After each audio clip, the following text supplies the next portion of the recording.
restoring Illinois to greatness.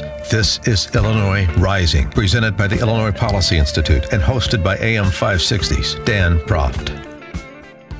Dan Proft back with John Tillman, President and CEO of the Illinois Policy Institute. John, finally came around to Illinois. We've got our primary election on Tuesday. Of course, a lot of focus on the presidential election, as you would suspect. And Tuesday could be the day that Trump effectively closes out the race if he wins some of those winner-take-all states like Florida and Ohio, and also performs well in Illinois, Missouri, North Carolina. And in Illinois, the recent polling has him up anywhere between 10 and 13 points. I think Trump's likely to win here. I find it very difficult to see a pathway to stopping him. What I do think is interesting is the phenomena that is going on in the country, though. You and I have talked in the past about what I call the blue wall down theory, the electoral blue wall that Democrats have, all the big blue states.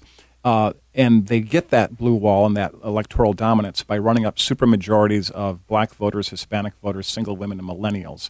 The disaffected group that's on the opposite side of that coin is white voters, disaffected white voters. Romney got 59% of them, also nearly a supermajority.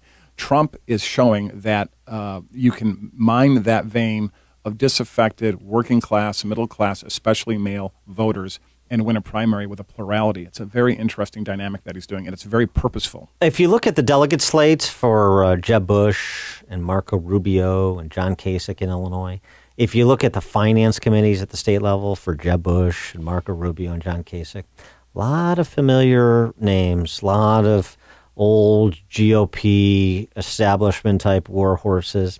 Do you think that they are learning the lessons of having to go from Jeb to Rubio to Kasich to who knows where they wind up? Ted Cruz is my new best friend? Well, I mean, right, yeah. I mean, do you think that they're starting to understand what happens when you don't listen to what's happening at the local level? I mean, in terms of grassroots, when you don't fight for people who live small c conservative lives and who are been hurt economically and ridiculed culturally, when the Republican Party leadership, both the political leadership and the financial leadership, the donor leadership, when they are AWOL for the base, bad things happen. There's a revolt, and maybe that's a good thing. I think generally, actually, it is a good thing.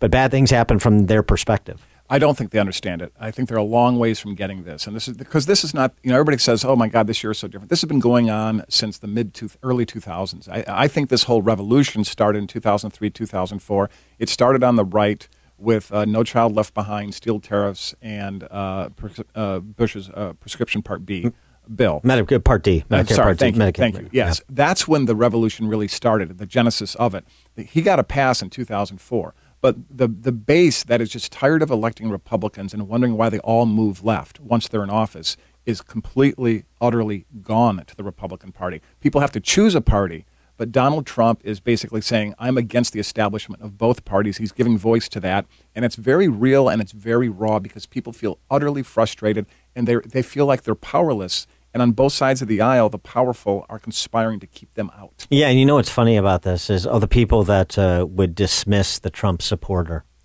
would dismiss this as, populist demagoguery and how could they be so susceptible.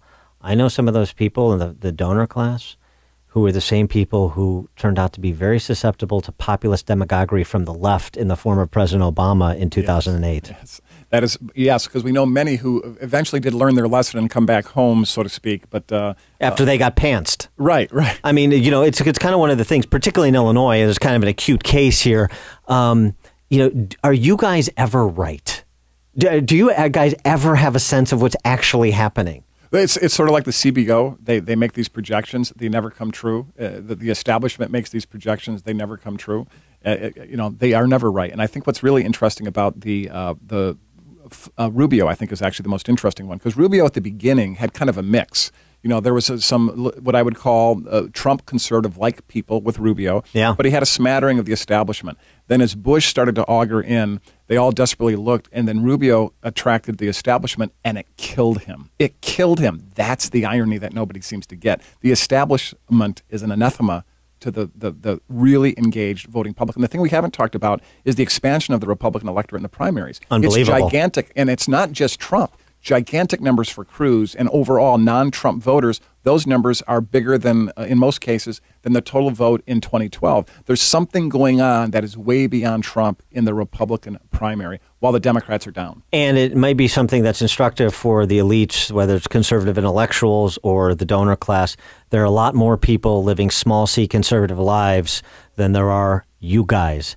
And so if you want to advance the flag for economic liberty, maybe, stop pretending that you have all the answers and start listening to what people who are experiencing a life you're not are actually saying about what that life is like. A lot of people are living, to be blunt about it, lives of, a famous phrase, quiet desperation, and they feel like Thoreau. Thank you. Speaking of conservative intellectuals, but it's a really apt phrase. We talk to folks every day who are living those lives, and they feel the world is rigged against them. They feel the Democrat Party is for all the other people. It's for those four groups I talked about a moment ago, and the Republican Party is for the K Street lobbying crowd, the powerful, the privileged, the crony class who get special carve-outs. And they're left wanting. Nobody cares about them. Trump is giving tremendous voice to that, and I think there's a lesson for all of us in that.